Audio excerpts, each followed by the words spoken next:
there's been some games on the road this year we haven't performed pretty well, very well at all, and honestly giving ourselves a real chance today was quite a bit different.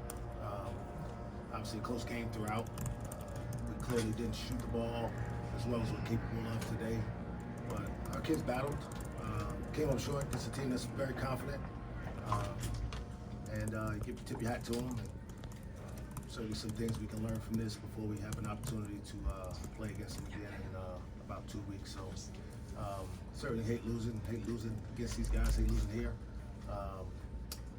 But got to keep working with these guys and make them better.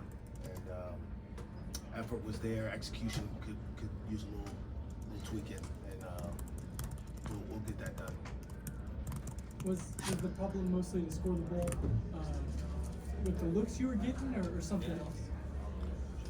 No, I mean, they, for the most part, they're a team that defends the three well, so it was kind of sort of strength. I don't know if we're a great shooting team, but we're a good shooting team against a team that defends the three really well. And one of the other ways you try to attack is by getting yourself to the free throw line when you don't shoot it well. And we didn't shoot it well in the first half, but we got to the free throw line. And obviously, we got some really good looks, I thought, in the second half that didn't go down. There was a lot of adjustments because of foul trouble on both sides. They ended up playing without a big altogether. We ended up playing fairly small for a good chunk of the game. So then you change how you attack because teams play defense differently. With their bigs, they either get in drop coverage or they hedge the ball screens, and you can get some stuff behind it. Mike Marsh got the layup, we got a cut for Q and a drive for Keller. But then they went to switching, which then closes down the driving lanes a little bit more. And then we just didn't make the plays down the stretch, and obviously that cost us. How was Marsh, though, coming in for Brandon? Obviously you had some foul trouble. So how big was he being able to step up as a big for you tonight? Yeah, I mean, he's a guy who's played, a lot of games in his career. I thought he stepped up and did some really nice things for us.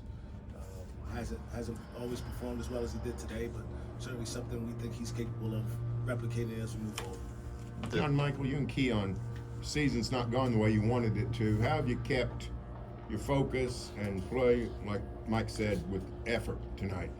You just got to understand that we still have a lot of basketball to play, and you can really turn this thing around with one good stretch. And us going through it last year, we had the confidence of what we were able to do, and we still feel like the guys this year are able to do the same thing. So we just try and preach positivity, especially to the new freshmen who haven't gone through this at all. But we just try and keep our heads up and in practice every day. We understand what we need to get better at, and we just work on it.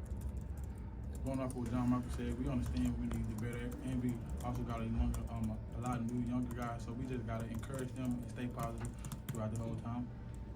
Mike, the second to last possession, was that the look you were wanting was in Javon's hands? What kind of take me through that? The deep two. A lot of stuff. Which one? The deep two. He had his foot on when he drove it. The one where he had his foot on it. Looked like you were trying to get it to Brandon on the post. Because they were switching, we thought we could be able to get the ball inside. They just did a really good job of being physical with him and kind of pushing him off his spot. And I think John had the ball in front of our bench. Didn't really have a great passing angle, so at that point, the shot clock runs down. Somebody's got to go make a play, and Javon took it in there, drove it. And again, you got to live with what you get, man. We obviously want to get a layup or a wide open three, but with the shot clock running down and the game on the line, you got to take a shot that you can get. He got that shot, and I'm confident he can make it. To follow that up on the final possession, was that what you wanted, or did he maybe lose track of how much time was left? No, I think honestly, you can ask Porter when he comes in because I'm not in there. I think they were trying to foul and did try to foul, and I think they fouled.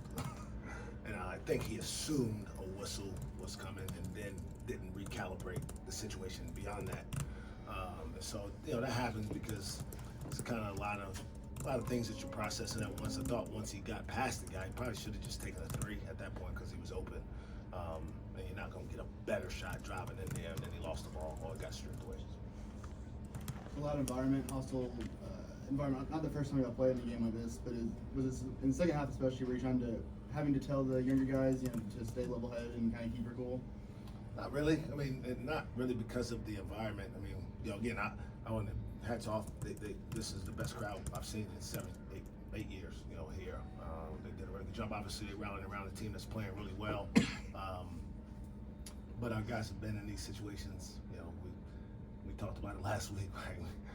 We went to Lubbock and Ames and Lawrence, so it's not like we're gonna see something that's more hostile. But I thought they did have a really good crowd today.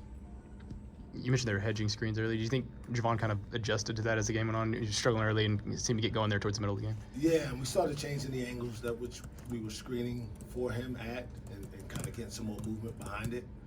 But again, it's part of just the in-game adjustments you make, depending on how they haven't really hedged a ton. They're usually playing drop coverage, especially with Hughley. And then obviously the big guy, when Godwin fouls in, that doesn't play much. You don't have as much tape on him at all on what he's good at in terms of, his numbers tell you that he's probably a good shooter. He made a 3. But in terms of how he moves defensively, we thought we could take advantage of him in space, and we got some good looks attacking him. Coach, what was the conversation like with Javon after that turnover? Are you trying to help him out in the locker room after this loss? The very last one at the end of the game, there hasn't been a conversation with Javon yet about it. I'll go back and watch the film, see exactly how I can help him get better the next time we're in the situation, and we'll get back to practice this week and work on it. You mentioned the fouls on both sides that were kind of piling up. Did you have to adjust how you were telling your guys to defend based on the way the game was being called at all? Yeah, again, that game to game, it challenges you. I think one of the things we did a better job of in the first half than we did early in the second half was once we got into foul pressure situations was to keep being aggressive downhill, considering we weren't shooting great from the outside. We got to the free throw line a lot in the first half, and then I think we had maybe drawn 5 fouls in the first 4 or 5 minutes of the second half, and then we only drew a couple more for the next 10 minutes or so. But it's a learning experience for these guys.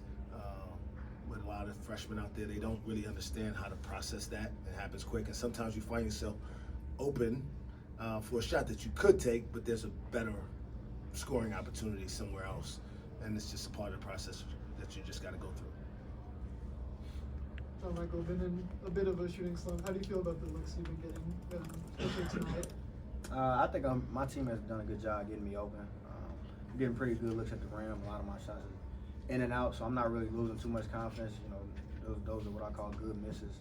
So I'm just keep practicing my game and keep working on it and keep, I hope my teammates keep trusting me, which I believe they do, and I just got to make them. That's it. And to follow up on what we were talking about earlier, was it kind of an angle with the passing that made it tough to get that ball down to Garrison at the end of the game? What did you see on? Yeah, Zero was on him, and he kind of pushed him out, and the shot clock was going down. I didn't want to put him in a bad position with 9 seconds left in that situation. So I just gave the ball to Vaughn, who had made 2 back-to-back, and felt like that was the best choice at the time.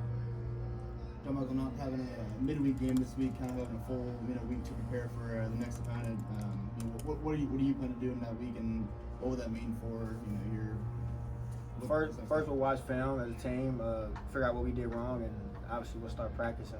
We'll start working on that, and then we'll move on to the next game. I mean, that's the thing about this league and the Big 12. You gotta be ready for the next one. You can't really sit and ponder on what happened. You gotta look forward, and that's what we'll do, and that's what I do. Mike, were you generally pleased with your defense tonight? Yeah, it's the best we've guarded in quite some time, honestly.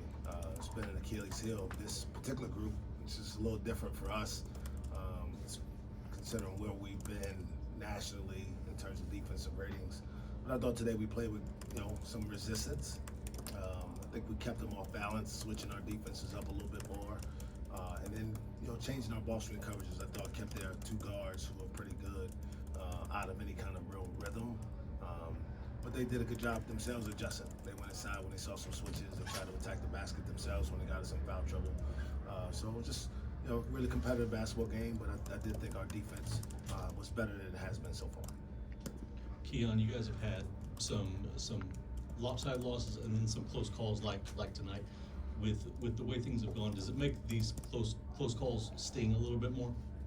I mean, you always don't like losing, so I just say we all take it as the same. Close loss or even bigger loss, we just got to get back in the gym the next day. Mike, what do you do with the no midweek game? What's your next week kind of look like? I don't know exactly. We'll give these guys some more time to kind of recover. I'm not trying to belabor the point, but a lot of guys who hadn't been through this, right? It's been a mental grind for them. It's it's probably a good time for them to kind of step away, certainly mentally, kind of get their bodies regenerated, get with our trainers, and deal with some little knick-knack things that may be going on internally. And then, you know, it's not like we can take the whole week off, right? We got to get back in the gym and start making sure we're sharp enough to get ready for the next opponent, which again will be another really, really tough team. Thanks, everybody.